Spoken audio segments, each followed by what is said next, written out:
Tu dois avoir faim. Allons manger.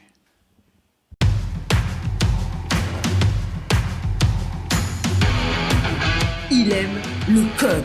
Il faut que la communication soit codée, mais de façon claire et transparente. La rigidité, c'est pas pour nous. Mon nom est Francis Parent-Valquette et vous écoutez le Sandro Show. Mais le plus important, c'est qu'il est bélier.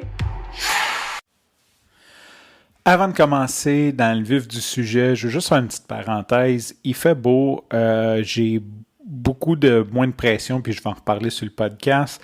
Le retour du beau temps me donne beaucoup d'énergie. Je pense que j'en ai parlé, ça fait déjà 5 ans que je fais le Sandro Show.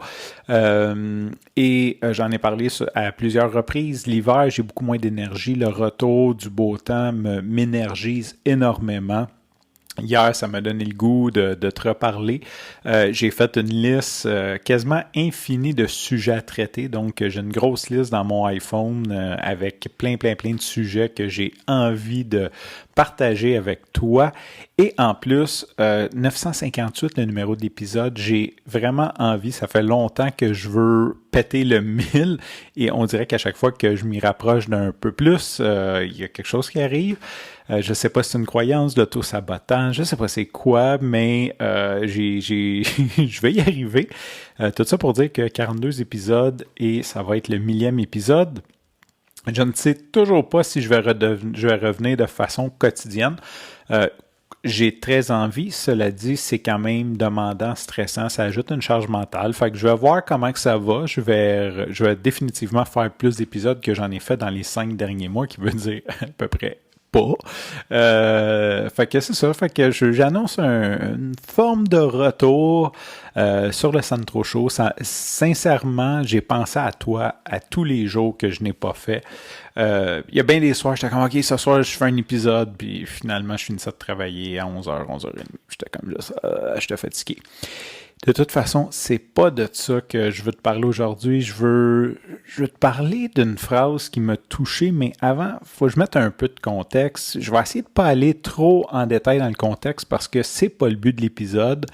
Mais en gros, si tu connais ou connais pas le chanteur Georges Brassens, c'est un chanteur français qui est un révolutionnaire, sincèrement, qui est un révolutionnaire qui, avant de connaître mon ex, Catherine, je connaissais à peine ce chanteur-là, et même quand je l'ai entendu, je veux dire, il me tapait ses nerfs, un vieux français qui chante, je veux dire, c'était pas ma tasse de thé, comme on dit. Puis, j'ai appris à le connaître avec mon ex, et j'ai vraiment développé une fascination pour ce chanteur-là parce que c'est aujourd'hui, je pourrais dire qu'en ce moment présent, c'est un role model, c'est un idole, c'est un guide pour moi parce que il a fait il a fait changer le monde, pas juste le monde de la musique, mais le monde au complet. C'est clairement un bum qui savait peser ses mots, qui a su utiliser son art pour faire avancer les choses sans nécessairement offusquer. Il a offusqué des gens, mais pas il n'a pas offensé des gens, comme l'espèce de ligne entre les deux, et de réussir à garder tout ça dans une façon concise. Tout ça pour dire que depuis quelques années, j'adore Georges. Je suis juste comme en amour avec... J'ai même une playlist, peut-être que je devrais la partager sur Spotify, parce que lui, il a fait 195 chansons. Puis là, j'ai appris ça dans les dernières semaines. Certaines sont des poèmes, genre de... Je me souviens pas de quel grand poète, qui a transformé en chanson parce qu'il voulait que les gens aient accès à la poésie, ceux qui n'allaient pas lire la poésie.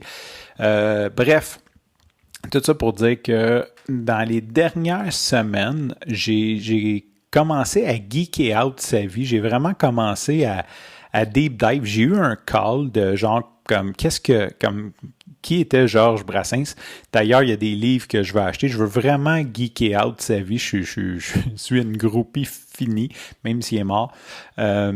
Puis juste comme petite parenthèse, ma fille s'appelle Jeanne pour la Jeanne de Georges Brassens. Si tu sais pas c'est qui, en gros, là, je vais juste comme résumer ça en 2 lignes, là, mais c'est tellement plus hot que ça. C'était Jeanne Planche avec son mari Marcel Planche, qui étaient des amis de la tante à Georges, qui avait 53 ans. Lui en avait comme 24. Et il est allé vivre chez elle. En fait, elle l'a accueilli quand lui il désertait, parce que c'était la guerre en 1944. Et il y avait une relation amoureuse avec cette femme-là, malgré qu'elle était mariée. Le mari le savait.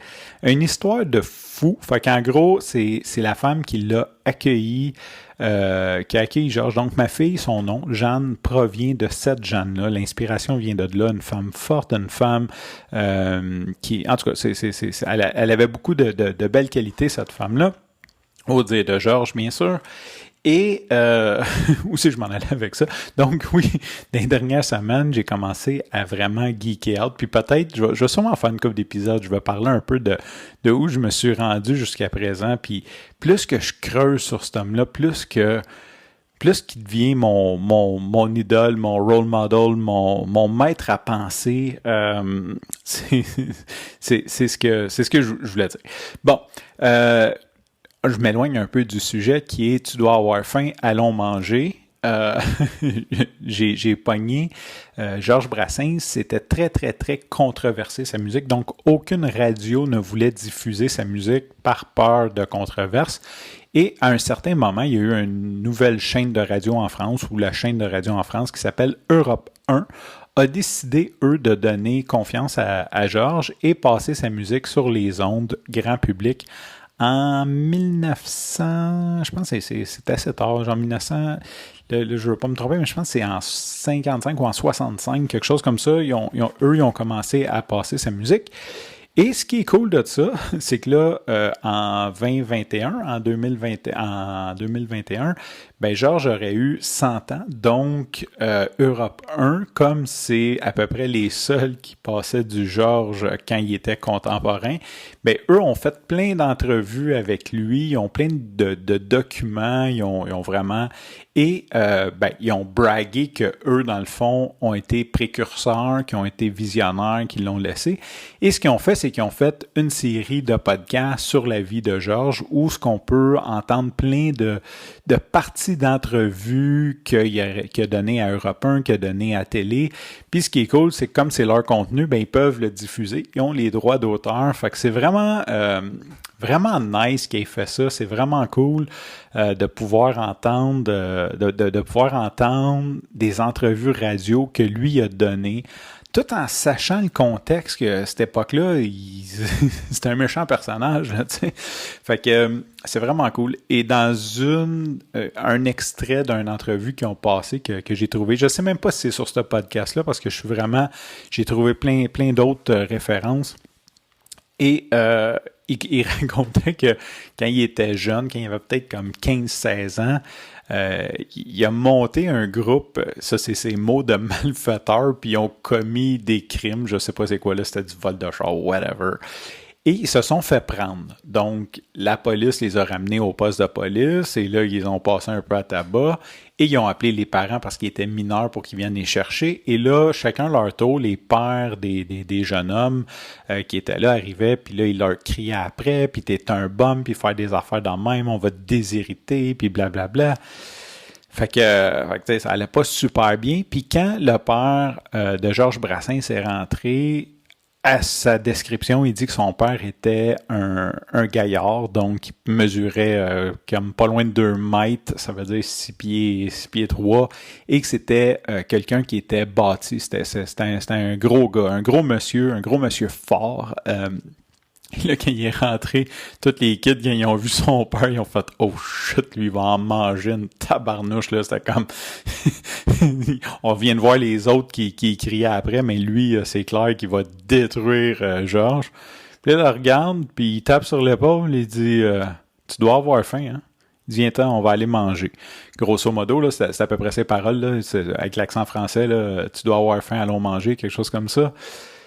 Puis, Georges, il dit « T'imagines la chance que j'ai eue d'avoir un père comme ça? » Puis ça m'a fait réfléchir, ça m'a beaucoup fait réfléchir à, là, premièrement, je souhaite pas avoir à vivre ça, mais si un jour mes enfants se font prendre dans des mauvais coups, je souhaite sincèrement me souvenir de cette phrase-là et de cette énergie-là. Parce que, ça m'est déjà arrivé, quand tu te fais arrêter par la police, tu le sais que tu as fait de quoi de pas correct. Quand tes parents viennent te chercher, t'as pas vraiment, t'es pas fier de toi. Tu sais, faut que je pense de te faire comme rajouter une couche de criage par-dessus. Bah, c'est peut-être pas nécessaire et je sais pas à quel point que ça donne quelque chose. Fait que c'est tout ça pour dire, si un jour un de mes enfants se ramasse dans une telle situation, je souhaite sincèrement garder mon calme, puis d'aller le chercher, puis de dire, tu dois avoir faim, hein? On va aller manger. D'un, juste comme dire je t'aime pareil, tu sais, c'est une belle façon de dire je t'aime pareil. Puis de deux, ben, de faire un petit pied de main aux policiers, leur travail dévoué pour arrêter ces malfaiteurs. Fait que, puis de trois, si tu passes un petit bout au poste, c'est vrai que t'as faim quand tu sors. Ça va être un beau geste à poser. Ça, si la personne est plus vieille puis qu'elle boit du café, là, puis que, tu sais, juste ça comme ça, là, supposons là, que tu as un ami qui est mal pris, qui veut que tu ailles le chercher au poste, amène-lui un café, il va vraiment t'adorer. Sur ce, je te remercie pour ton écoute. Je te dis à demain et bye bye.